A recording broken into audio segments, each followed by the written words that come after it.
বঙ্গোপসাগরে বাংলার উপকূলে অবস্থিত হয়েছে একটি শক্তিশালী ঘূর্ণাবর্ত, যার প্রভাবে প্রচুর জলীয় বাষ্প প্রবেশ করছে বাংলার আকাশে।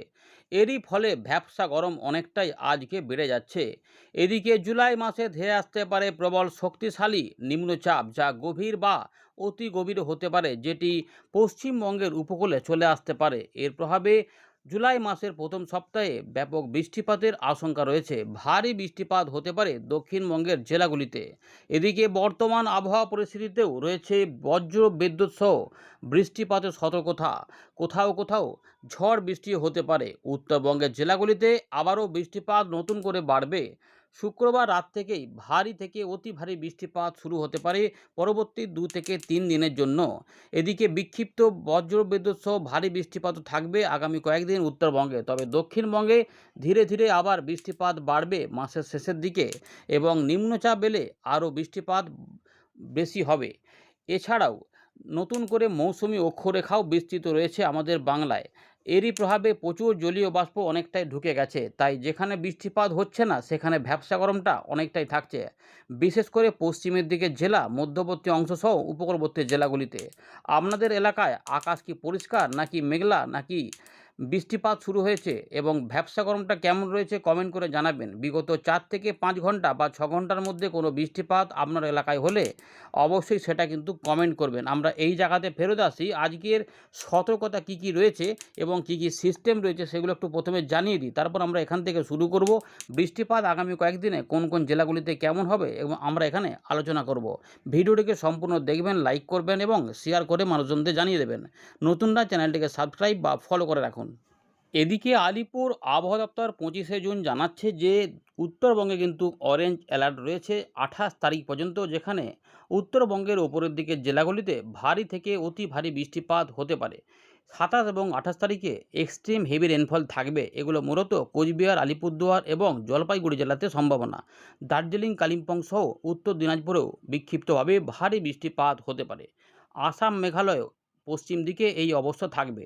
বাংলাদেশের রংপুর, রাজশাহী, ময়মনসিংহ, সিলেটেও বিক্ষিপ্তভাবে ভারী বৃষ্টিপাত, দু এক জায়গায় অতি ভারী বৃষ্টিপাত দেখা যাবে। 29 তারিখেও কিছু অতি ভারী বৃষ্টিপাত আলিপুরদুয়ার এবং কোচবিহার বা জলপাইগুড়ি জেলাতে দেখা যেতে পারে। 30 তারিখ থেকে 1 তারিখের মধ্যে বিক্ষিপ্ত ভারী বৃষ্টিপাত থাকবে। একটুখানি বৃষ্টিপাতের কমতি দেখা যাবে উত্তরবঙ্গে।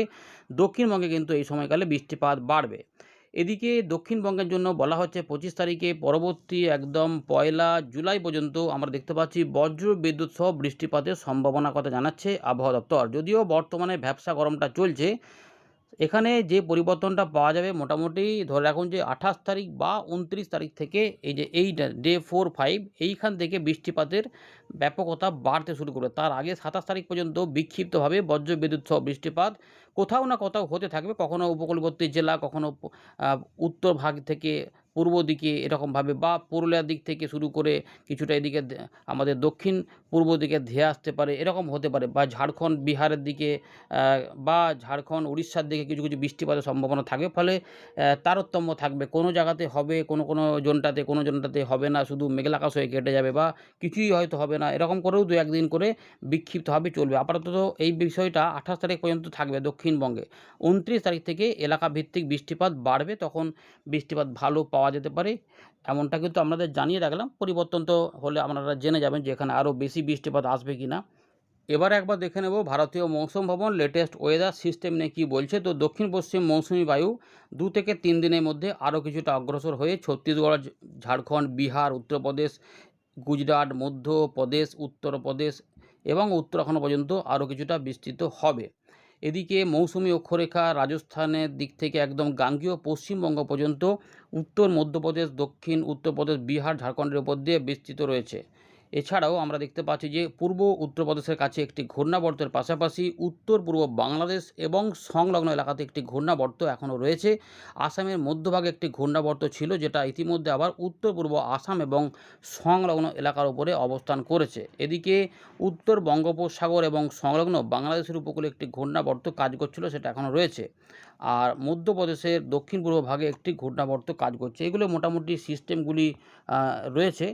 আর মৌসুমি অক্ষরেখা মোটামুটি দেখে নিন যে 2026 সালে এই ছাই রঙের কাঁটাগুলো এতটা অগ্রসর হয়েছে, 2 থেকে 3 দিনের মধ্যে এই জায়গাটায় কভার দিয়ে দিতে পারে। এই এতটা যেটুকু আপনাদের দেখাচ্ছি এই এতটা পর্যন্ত মানে এই উত্তরাখণ্ড রয়েছে এই জায়গাটাতে, এই জায়গাটা পর্যন্ত কভার দিয়ে দিতে পারে। এই সম্ভাবনাগুলি আপাতত রয়েছে বর্ষার অগ্রগতি সম্পর্কে। এবারে যে আলোচনাটা হলো তাতে যদি দেখেন তাহলে দেখুন এই জায়গাগুলোতে বজ্রবিদ্যুৎ সহ বৃষ্টিপাত রয়েছে। এই উত্তরপ্রদেশ, বিহার এবং মধ্যপ্রদেশের পূর্বভাগে এখনও তাপপ্রবাহ রয়েছে, ফলে এই জায়গাতে গরমটা এখনও রয়েছে এবং আমাদের এখানে জলীয় বাষ্প ঢুকছে।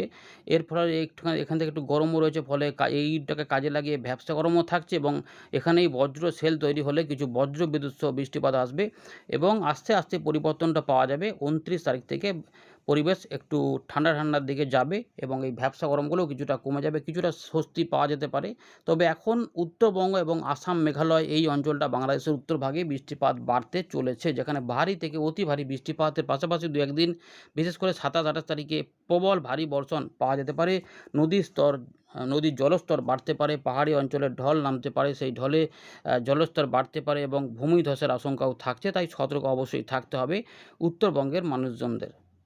আমরা আবারও ফেরত চলে এলাম উইন্ডির লাইভ স্ক্রিনে। এই মুহূর্তে আমরা দেখতে পাচ্ছি যে আকাশ কিন্তু কোথাও আংশিক মেঘলা, উপকূলবর্তী এলাকাতে একটু মেঘলা আকাশ। পরবর্তী ক্ষেত্রে এই আংশিক মেঘলা আকাশের মধ্যেই কোথাও বজ্র সেল তৈরি হয়ে একটু বৃষ্টিপাতের ঘন মেঘ কিন্তু চলে আসতে পারে এবং সম্ভাবনাগুলি রয়েছে এই অঞ্চলগুলির মধ্যে। এখানে কিন্তু কোথাও থাকবে ইতিমধ্যে, যেমন ময়মনসিংহ, সিলেট এই জায়গাগুলোতে মেঘলা হচ্ছে, এগুলোতে কোথাও হচ্ছে, কোথাও ফাঁকা রয়েছে, এইগুলোতে আবার কোথাও বজ্রসেল রাজশাহীর কাছে রয়েছে। তো এইগুলোর মধ্যেই আবার বৃষ্টিপাত ধেয়ে আসবে। চলুন সেগুলি আমরা দেখানোর চেষ্টা করছি আপনাদের। নিম্নচাপটা নিয়ে শেষে বলে দিচ্ছি। দেখুন ইতিমধ্যে যে সম্ভাবনা রয়েছে সেটা হচ্ছে যে দুপুরের পর থেকে বা দুপুরের দিক থেকে রাতের মধ্যে একটা সম্ভাবনা থাকছে গাঙ্গেয় পশ্চিমবঙ্গের উপরে কিছু বিক্ষিপ্ত বৃষ্টিপাত হতে পারে, বাংলাদেশেও থাকতে পারে, ঝাড়খণ্ড, উড়িষ্যা, ছত্তিশগড়, পূর্ব মধ্যপ্রদেশের দিকেও থাকতে পারে। তো এইরকমভাবে দেখুন হালকা থেকে মাঝারি মানের বৃষ্টিপাত মূলত থাকতে পারে, কিন্তু বজ্রবিদ্যুৎ সহ বৃষ্টিপাত কোথাও বেড়ে যেতে পারে, যেগুলো এখানে পূর্বাভাসের সঙ্গে মিলবে না। ঝাড়গ্রাম, 2 মেদিনীপুর, কলকাতা, হাওড়া, হুগলি এবং 24 পরগনার বিভিন্ন অংশে বৃষ্টিপাত কিছুটা থাকতে পারে। এর পাশাপাশি মুর্শিদাবাদ, নদিয়া এবং বীরভূম, মালদা, রাজশাহীর দিকেও কিছু বজ্রবিদ্যুৎ সহ বৃষ্টিপাতের সম্ভাবনা এই জায়গাতেও থাকতে পারে। আর এই যে জায়গাটা দেখতে পাচ্ছেন যে পুরুলিয়া, বাঁকুড়া, 2 বর্ধমান, বীরভূমের এই সাইডটায় এখানেও কিন্তু কিছু অংশে থাকতে পারে।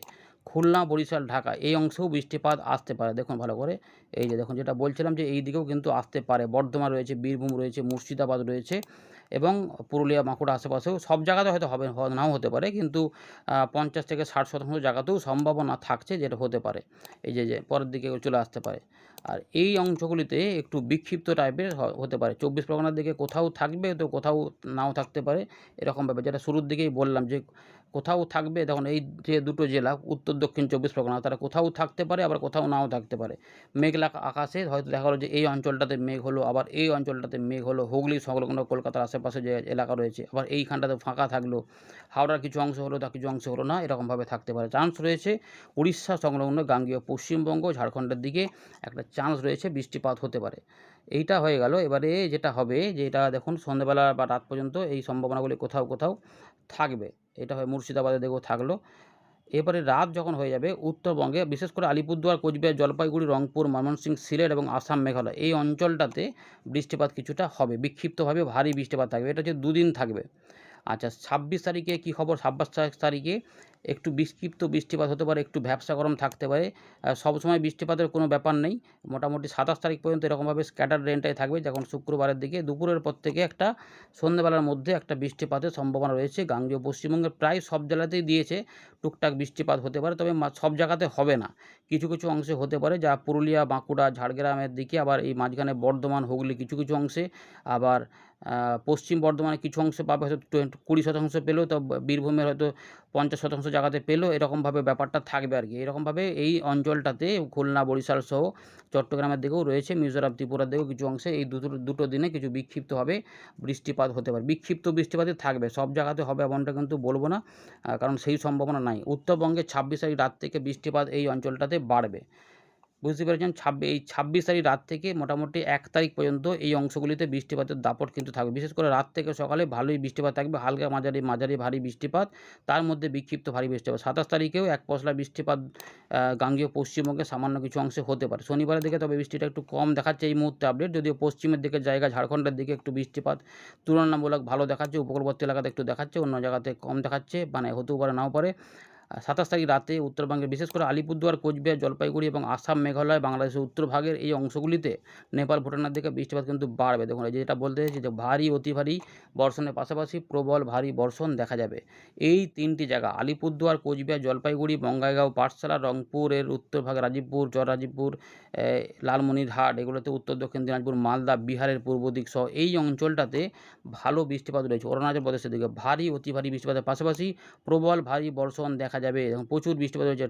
টানা ভারী বৃষ্টিপাত বেশ কিছু অংশে হতে পারে। ২৮ থেকে ২৯ এই বৃষ্টিপাতের মাত্রা আরও বেশ কিছুটা বেড়ে যেতে পারে। একদম এতটা বর্ষার লাইনটা একটু এগিয়ে যাবে। বুঝতে পারছেন, ভারতের পশ্চিম দিকে, ওই উত্তর পশ্চিম দিকে এগিয়ে যাবে। দেখুন প্রচুর বৃষ্টিপাত কিন্তু রয়েছে, তার জন্য পাহাড়ি অঞ্চলে ঢল নামতে পারে এবং সেগুলো নদীর জলস্তরকে বাড়াতে পারে। নদী তীরবর্তী মানুষজনদের একটু সতর্ক থাকতে হবে। পাহাড়ি অঞ্চলে খুব বেশি মানে যাতে পাহাড় যে সমস্ত ধসপ্রবণ এলাকাতে বেশি যাওয়া যাবে না, একটু অ্যাভয়েড করতে হবে। দেখুন এই যে ২৯ থেকে ৩০ আরও মারাত্মক বৃষ্টিপাত আসতে চলেছে। প্রবল ভারী বর্ষণও থাকবে, ভুটানের দিকে পাহাড়ে থাকবে, এই দিকে থাকতে দেখতে পাচ্ছেন। এবারে ৩০ তারিখ হয়ে গেল। ২৯ তারিখ থেকে বলি, ২৯ তারিখ থেকে গাঙ্গেয় পশ্চিমবঙ্গে বৃষ্টিপাত বাড়তে চলেছে। দুপুরবেলার পর থেকে সন্ধ্যের মধ্যে এক পশলা বৃষ্টিপাত কিছুটা আসবে। দেখুন এখানে দেখলেই বুঝতে পারবেন, সম্ভবত এই যে বৃষ্টিপাত কিন্তু আগের থেকে একটু বাড়তে চলেছে। এলাকাভিত্তিক বৃষ্টিপাত বাড়বে, এই জায়গাগুলোতে বৃষ্টিপাত বাড়বে এবং ৩০ তারিখে এটা আরও ভালো করে বুঝতে পারবেন। ৩০ তারিখে দেখুন দক্ষিণবঙ্গেও বৃষ্টিপাতটা দুপুরের দিকে থেকে সন্ধ্যের মধ্যে মাঝারি ভারী ধরনের পাওয়া যাবার ভালো সম্ভাবনা রয়েছে। এইটা কিন্তু ইঙ্গিত দিচ্ছে যে একদম রাজশাহী, মালদা পর্যন্ত এলাকা ধরে গোটা গাঙ্গেয় পশ্চিমবঙ্গ, ঢাকা, খুলনা, বরিশাল এবং চট্টগ্রাম সহ ত্রিপুরা, মিজোরাম সহ এই দিকগুলোতে বৃষ্টিপাতের একটা ভালো ইঙ্গিত পাওয়া যাচ্ছে যে এটা কিন্তু হতে পারে। ঝাড়খণ্ডের দিকেও থাকবে, পুরুলিয়া, পশ্চিম বর্ধমান এগুলোতেও থাকবে। রাতের বেলা থেকে উত্তরবঙ্গে আবার বৃষ্টিপাত এগুলো থাকবে এবং উত্তরাখণ্ডের দিকে বৃষ্টিপাতটা বর্ষাটা এগিয়ে যাবে এই সময়কালের মধ্যে। পাঞ্জাব, হরিয়ানা পর্যন্তও বৃষ্টিপাত চলে যাবে।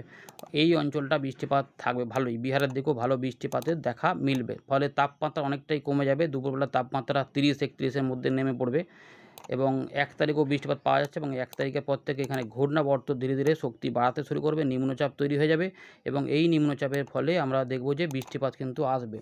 নিম্নচাপটা দেখে নিচ্ছি আমরা, যেটা বললাম শেষে দেখাবো। তো নিম্নচাপটা ২ তারিখ থেকে ৩ তারিখের মধ্যে শক্তি বাড়াতে শুরু করবে এবং এটা দেখুন ভালো করে পরিষ্কার বোঝাই যাচ্ছে যে এটি কিন্তু একটি গভীর থেকে অতি গভীর নিম্নচাপ হতে পারে, মানে ৬০ কিলোমিটার পর্যন্ত গতি। এই জন্য মৎস্যজীবীদের এই প্রথম সপ্তাহে কিন্তু সতর্ক থাকতে হবে। এটা পশ্চিমবঙ্গের উপরে উঠে পড়তে পারে, বাংলাদেশ হয়ে উঠে পড়তে পারে।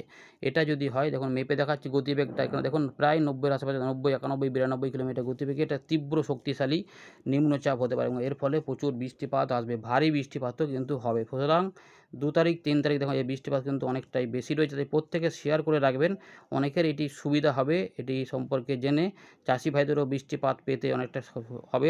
মাঠে কিন্তু জলমগ্ন পরিস্থিতি হবে। দেখুন মাঝারি থেকে ভারী বৃষ্টিপাত দক্ষিণবঙ্গে হবে এবং উড়িষ্যা, ঝাড়খণ্ডেও ভালো বৃষ্টিপাত হবে। পশ্চিমের দিকের জেলাগুলিও পাবে, পুরুলিয়া, বাঁকুড়া, ঝাড়গ্রাম, মেদিনীপুরের দিকেও বৃষ্টিপাতের দাপট থাকবে। ধীরে ধীরে এই নিম্নচাপটি মধ্য ভারতে হয়ে উত্তর পশ্চিম দিকে যাওয়ার চেষ্টা করবে এবং কিন্তু এর ফলে জলীয় বাষ্প থাকার জন্য আমাদের পশ্চিমবঙ্গ সহ বাংলাদেশেও বৃষ্টিপাত হবে এবং ভালো দেখা যাচ্ছে যে এইখানেও কিন্তু রাজস্থানের আশেপাশে, গুজরাটের দিকেও এটা ওখানে বৃষ্টিপাত ঘটিয়ে ফেলবে।